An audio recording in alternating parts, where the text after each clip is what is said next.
How to share your screen on Microsoft Teams meeting. First, if you don't have the app, you have to download Microsoft Teams from Google Play Store or App Store and then log into your Microsoft account.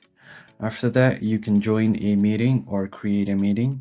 So if you have the meeting link, you can simply join it, or if you want to create, you can just tap on this meet right here. From here, you can start a meeting, and after you have started a meeting, you can simply click on join now. So as you can see, the meeting has now started, and in order to add participants, you can just click here to add more people. Just tap here to add people. So once you do that, and once your members are in your meeting, to share your screen, you simply tap on these three dots, and from here you can tap on share and you can tap on share screen. And if you want to share your media audio as well, just toggle this on, otherwise keep it off.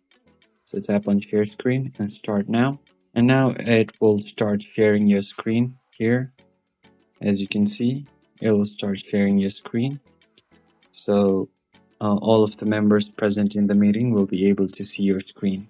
And that's how you can share your screen on Microsoft Teams. I hope this video was helpful, and I'll see you on the next one. Thank you for watching.